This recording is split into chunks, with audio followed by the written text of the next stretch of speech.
I don't know about you. I don't often think this way, but you ever stop and think about how the impact small actions can have in your life?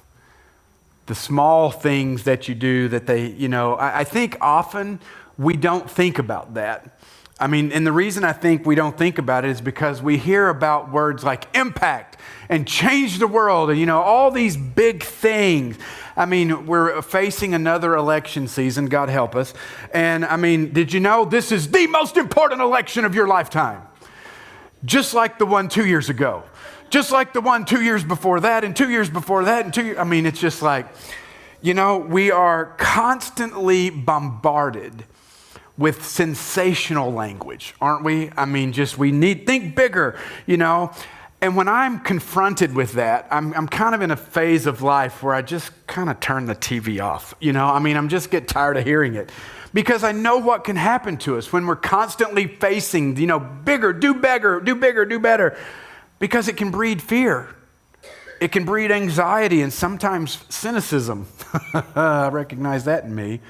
And overwhelming emotions to the point where we kind of live into this idea that if I don't do something grand, if I don't do something big, if I'm not involved in something, that's massive, then it has no value. It can't be worth doing. After all, we know the expression, go big or... There you go, right there. We all know it. And what does that teach us? It tells you, be bold, be brave, take big risk. The idea is that you either win big or you lose big. There's no in between. So, jump right in. But really, is that really it? Is that how it has to be? You guys are probably wiser.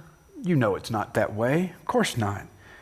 But sometimes we can forget that faithful consistency, even in the small things, can often bring about big changes, big results. For example, sorry to do this to you, exercise. I know, there's no amens on this one. But we assume that in order to get real results in exercise, what do we have to do? We have to go big or go home. I was a part of a thing several years ago where it was 6 days a week, a 45-minute workout class, and you download the MyFitnessPal app because you're tracking everything that you put into your body. Because if you want change, if you want real significant change, you got to go big. Because just doing little things won't matter. Really? Well, according to one website I read, that just walking 1 mile a day, 1 mile, can have tremendous health benefits. For example, did you know that just walking 1 mile a day can reduce the risk of cardiovascular disease? It can reduce the risk of certain cancers. It can, decrease blood pressure, decrease bad cholesterol, and increase good cholesterol. It can strengthen your legs. It can decrease joint pain. It can reduce stress and anxiety. It can boost your mood and your confidence and your self-esteem. It can improve cognitive function and working memory. Well, look at that. And that's just 1 mile a day. It doesn't say you have to run a marathon. Amen. That's right, Kim. I'm with you. Amen. And you think about 1 mile a day. If you did that every day, 365 days, in a year you could basically walk to Kansas City and back with that many miles. Or you could walk from here to Chicago. Isn't that crazy? Or one thing I read said if you just walk an extra 5 minutes a day, in a year you'd walk an extra 100 miles. That's just 5 minutes. Who doesn't have 5 minutes? That's crazy, isn't it? Or what about reading? Who are my readers in the room? Let's see those hands. Amen. I love to read. Sometimes we think I don't have time to read a book. It's just too overwhelming. Did you know that if you read just 20 minutes a day, that in a year you could read around 18 books in just 20 minutes a day? Now, if I were to look at you and say, you need to read 18 books in the next 12 months, most of you'd go, you're out of your mind, crazy pastor, get out of here. 20 minutes a day. Well, that's more manageable, isn't it? You win trivia too. That's exactly right. Said by the winning team. What about waking up? Waking up? I don't like this one. But if you wake up just 5 minutes earlier every day, it says that you could gain 390 additional waking hours in a year. I prefer to see it the other way. If I sleep in an extra 5 minutes, I gain 390 sleeping hours in the year. This next one's offensive, I'm sorry. Coffee drinkers. This is obviously old numbers because it says if you spend $5 on coffee, anybody spent $5 on coffee at Starbucks lately? No, it's more like 6 and 7.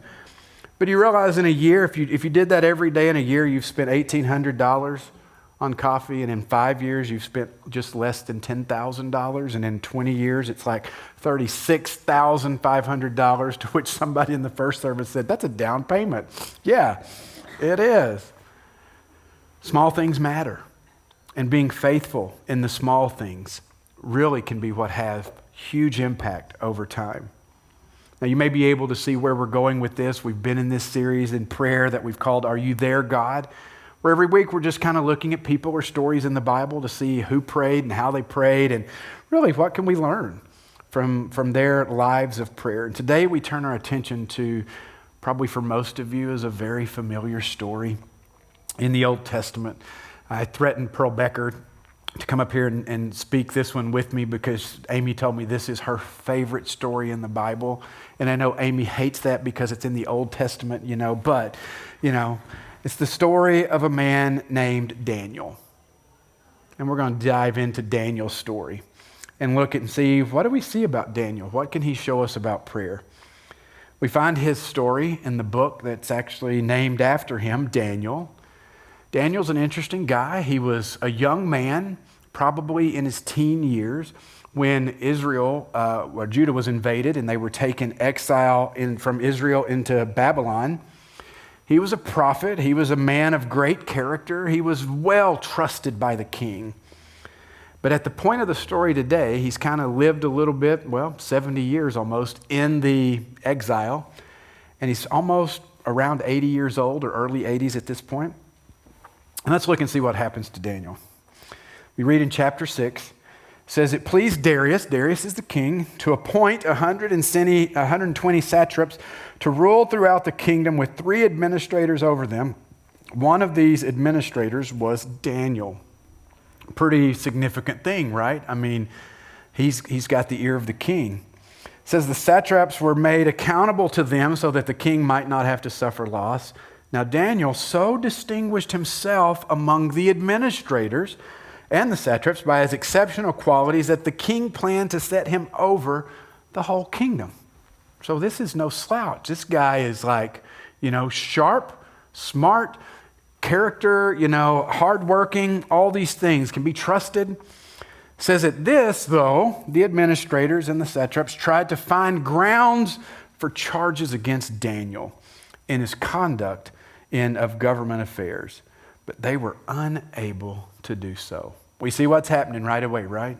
They're jealous. They don't like this guy. They don't like that he's got he's the king's best friend and best administrator, and so they're like, we've got to do something, but they have a problem.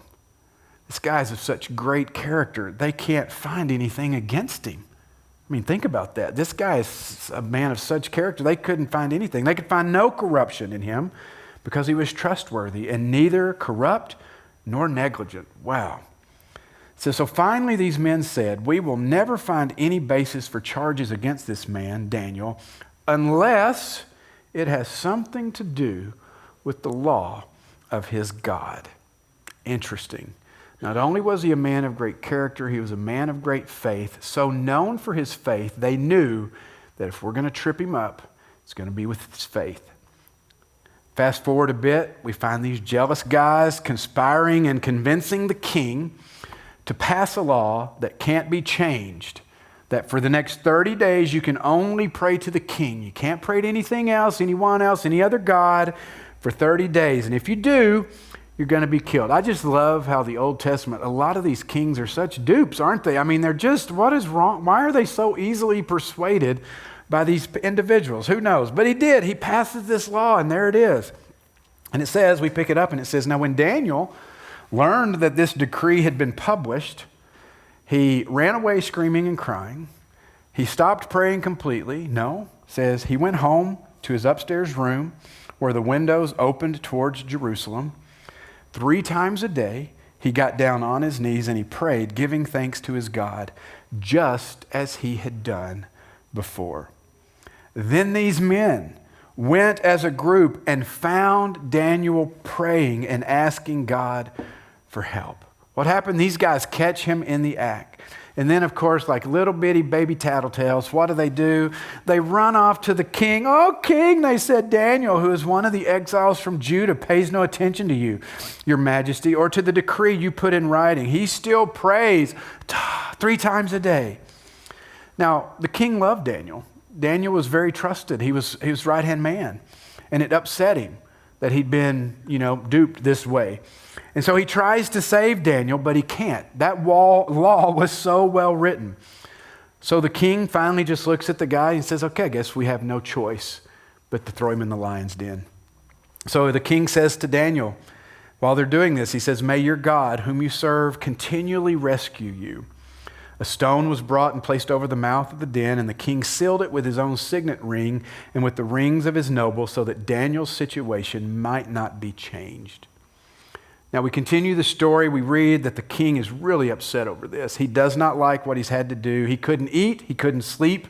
And the next morning, he runs out towards the lion's den. And it says, when he came near the den, he called to Daniel in an anguished voice, "Daniel, servant of the living God, has your God, whom you serve continually, been able to rescue you from the lions?" Daniel answered, "May the king live forever.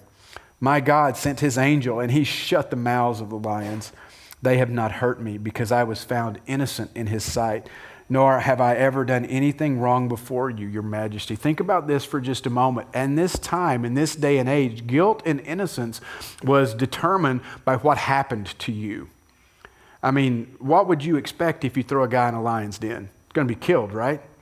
Well, something miraculous happened, and so because it didn't happen, there was an air of innocence now. He must be innocent because the lions didn't kill him. So the king then was overjoyed, gave orders to lift Daniel out of the den, and when Daniel was lifted from the den, no wound was found on him because he had trusted in his God. And at the king's command, the men who had falsely accused Daniel were brought in and thrown into the lion's den, along with their wives and children. I told them in the first service, this is an example. Be careful who you marry. It matters.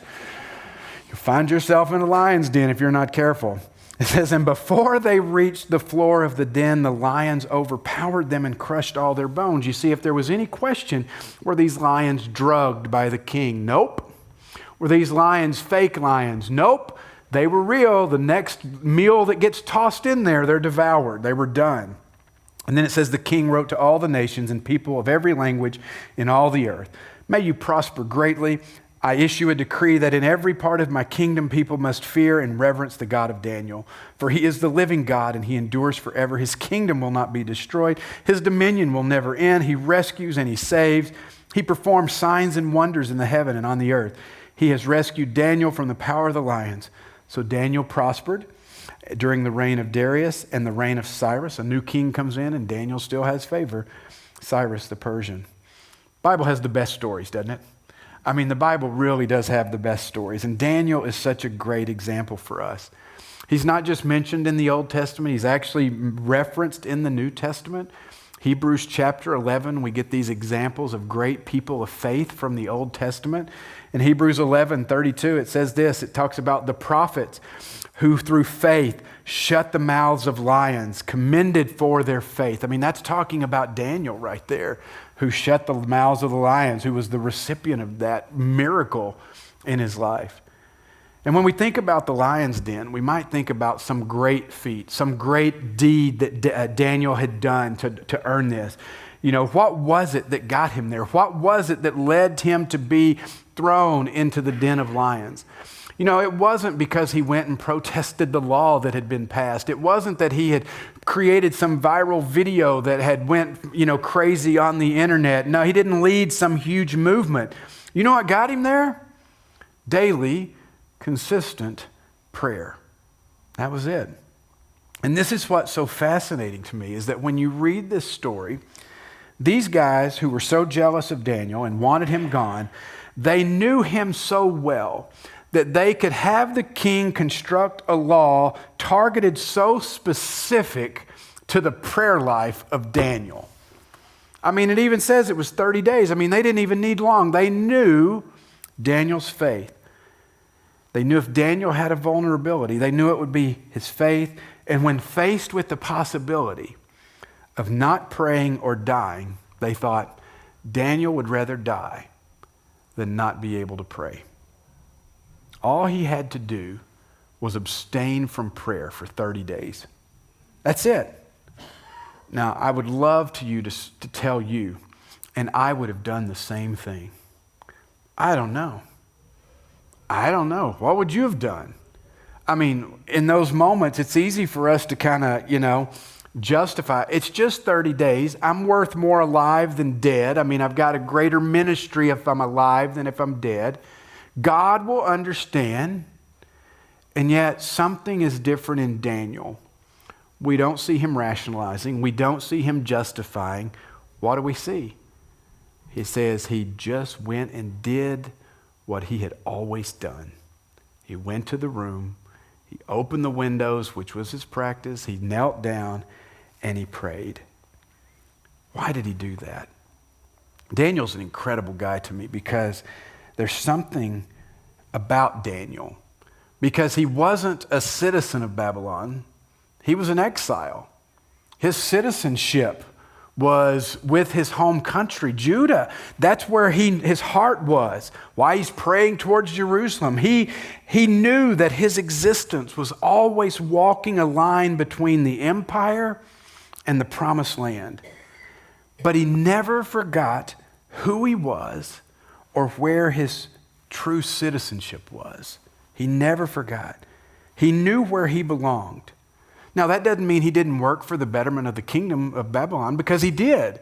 I mean, he had heard the words of Jeremiah the prophet. We've talked about them before. Jeremiah said, seek the peace and the prosperity of the city. Settle down, build houses, plant farms, settle in. Folks, you're going to be there a while, and I want you to work for the prosperity of the city. Daniel knew that.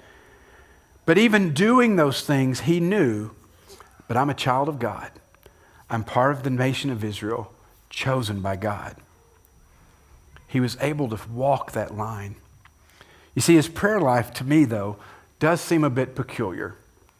Because we have the New Testament, and the New Testament gives us an out. Because the New Testament says, and when you pray, go to your closet. Oh, that's good. Because then nobody will know.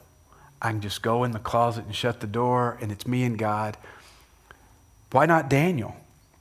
Well, why did he pray 3 times a day? Why did he pray with the windows open towards Jerusalem? There's a lot of things built into his education and training that were built into it, that were ingrained within him, like Psalm 55. He knew this psalm that would say, as for me, I call to God and the Lord saves me. Evening, morning, and noon, I cry out in distress and he hears my voice. He sees a model there and he's like, okay, I can do that. Morning, noon, evening, I'm going to pray. And as an exile, he prayed towards Jerusalem. He remembered the words when the temple was dedicated in 1 Kings 8 that describes those in exile praying. And it says, towards the land you gave their ancestors, towards the city you've chosen, and the temple I have built for your name. That's the direction that they were said to pray towards. And so Daniel's like, I can do that too. And when faced with death, when faced with opposition, Daniel did nothing different. He didn't run out into the streets and start a protest. He didn't start praying in the middle of the street even, did he? He wasn't in their faces. He did what he did every day. He went to his room, he opened the windows, and he prayed. For Daniel, it was just business as usual. What I find fascinating is he didn't run to the king and try to change the law. He didn't try to plead his case. Please make an exception for me. Daniel just prayed. Why? Why do you think Daniel just prayed? You know why? Because it's just what he did. His prayer, simple, daily, consistent prayer, was just a part of who he was and what he did. But I wonder if it's because Daniel understood something about prayer that maybe we knew at one point, maybe we didn't. Maybe it's things we need to be reminded of. Like, for Daniel, he knew that prayer was real. This wasn't a religious exercise. This wasn't something just to pass the time. This wasn't something to check off my religious to-do list.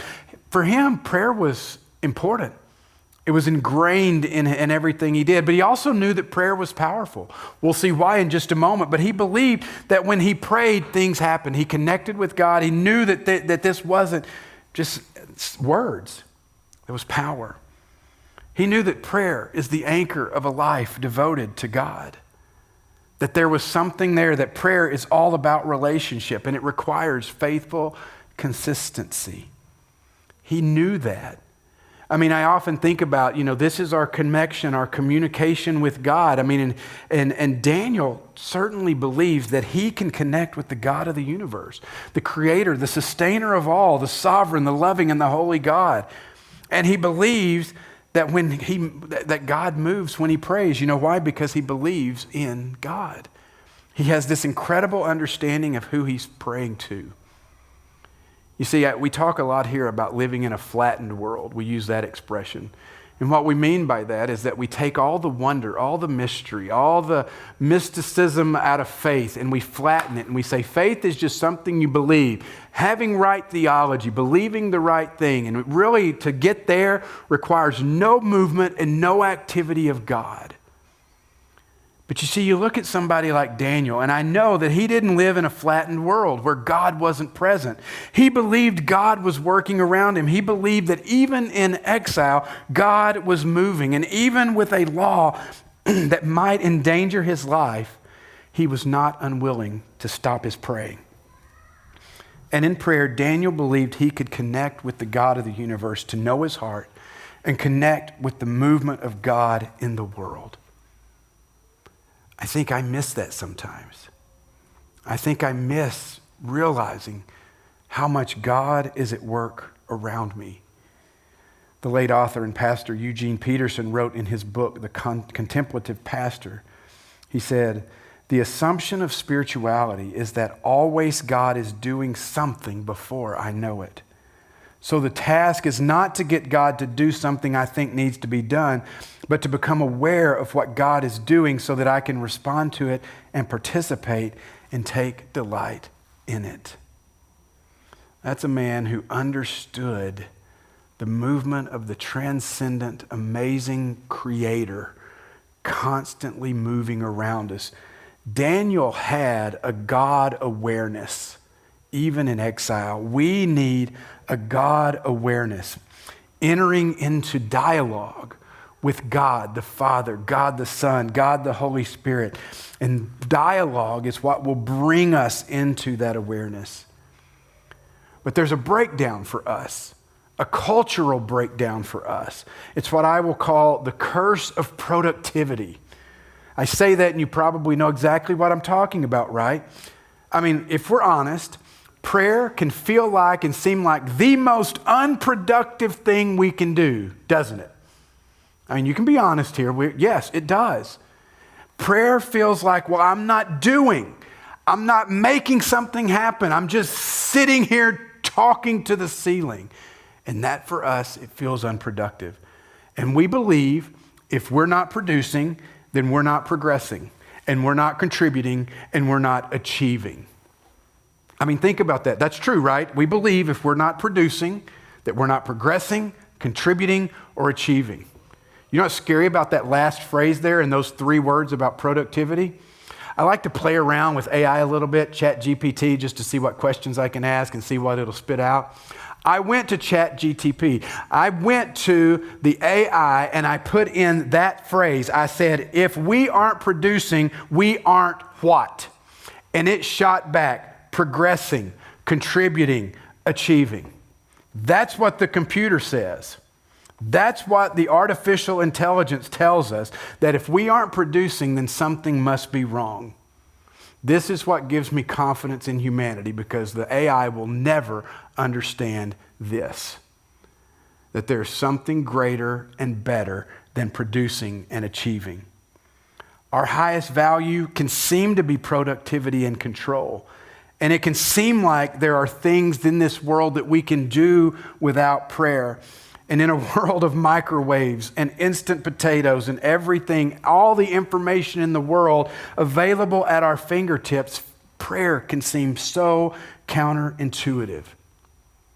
But prayer is not about productivity. It's about relating to God, being in that point of connection where heaven meets earth, having our eyes opened to the movement of the Holy Spirit around us. Does that sound unproductive to you? It doesn't to me. And we can't get there, we'll never get there with drive-by praying, just popping in and out. You look at Daniel and what do you see? You see consistency, you see faithfulness, you see this is what I'm going to do. Why? Why 3 times a day? In our conversations, Amy and I have talked, I mentioned last week how we kind of grew up in this idea that if you didn't write original words, if you didn't have original words to pray, it didn't matter. It didn't count. You're supposed to pray from the heart. And we carry that over into the times that we pray.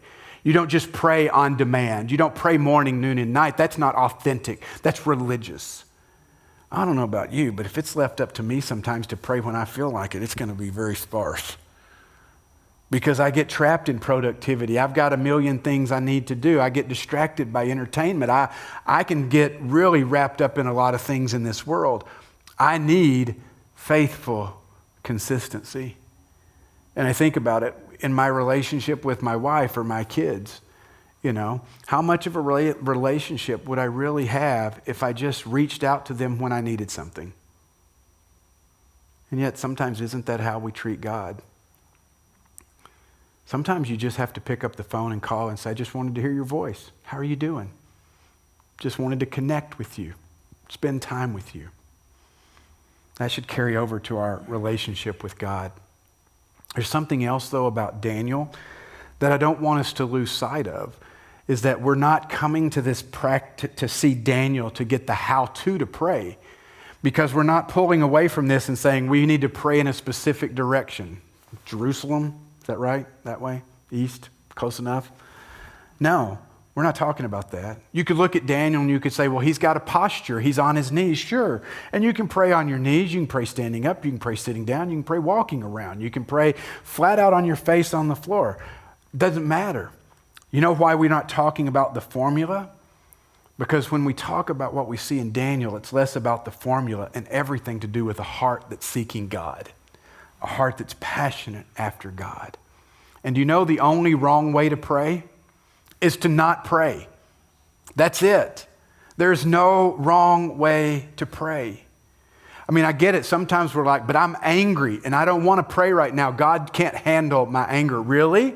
Have you read the Psalms? Break their teeth, oh God. Ooh, that's a fun one, isn't it? It's in there. Look it up. Think that's a measured individual who's like, well, I've got myself together to pray now. No, it's somebody who's angry, agitated, says, God, I want you to take them out. God can handle your anger. What about your other emotions? Depression, maybe. Think God can't handle that?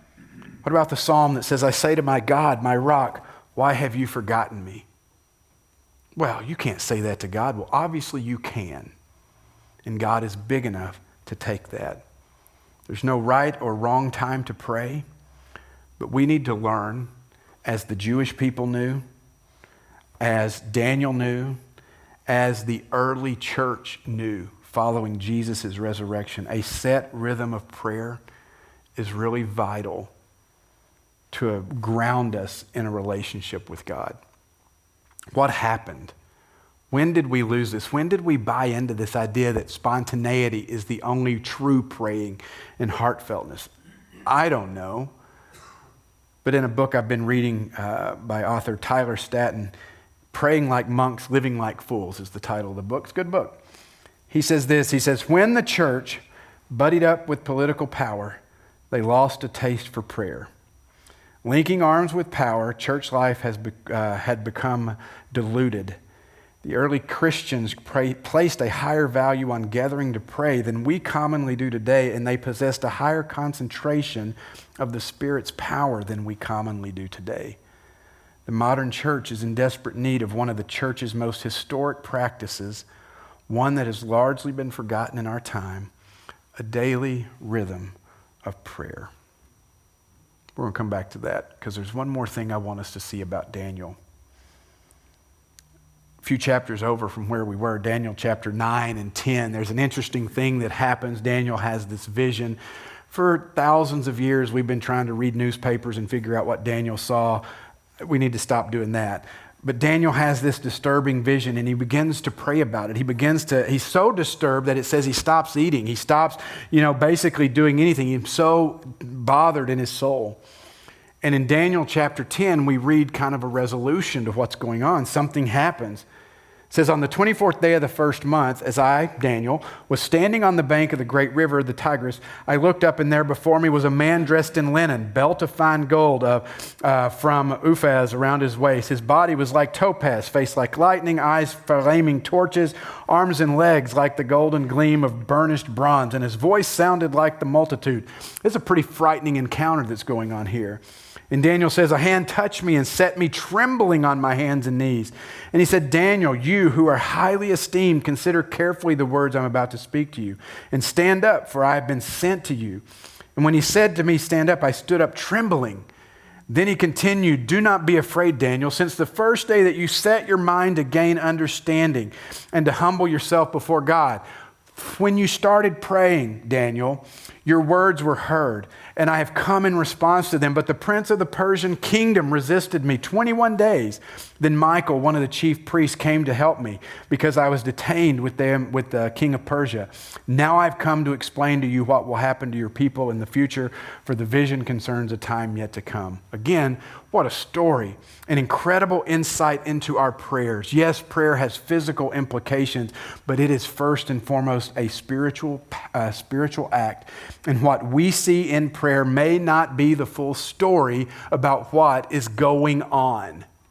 You ever been frustrated in prayer? You ever prayed and said, where's God? Why is my prayer not being answered? What is going on? This is exactly for us, because prayer is spiritual warfare first and last.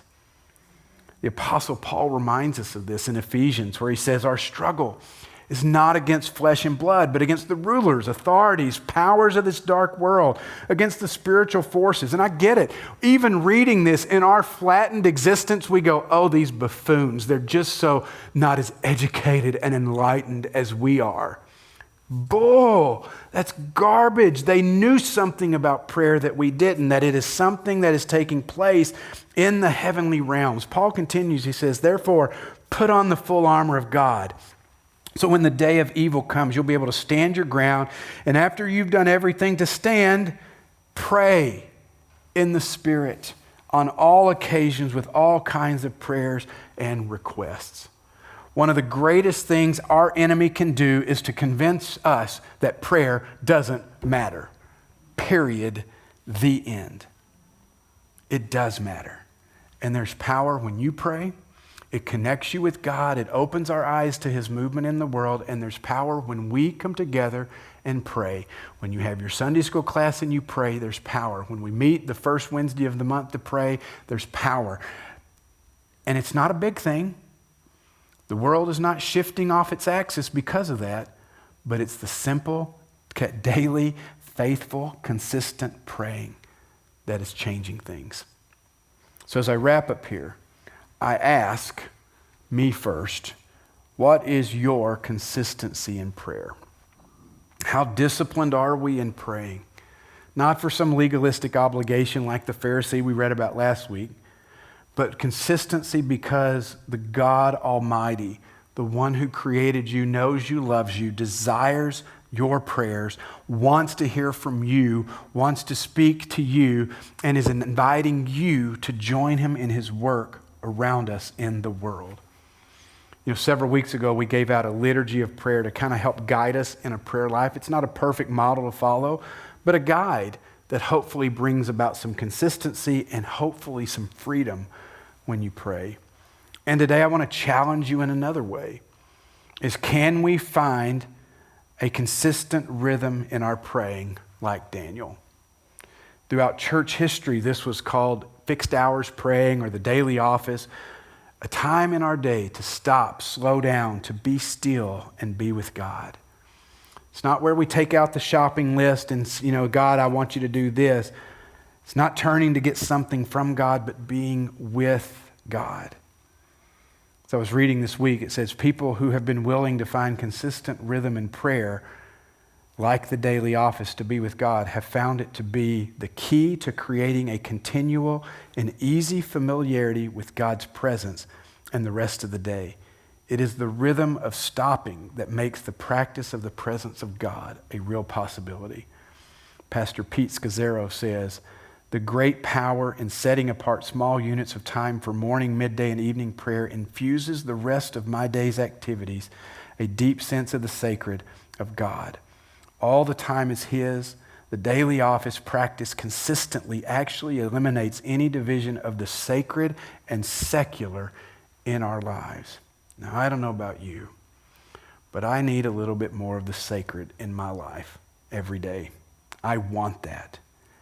And so to help me, there's an app for everything. There's an app called Daily Prayer.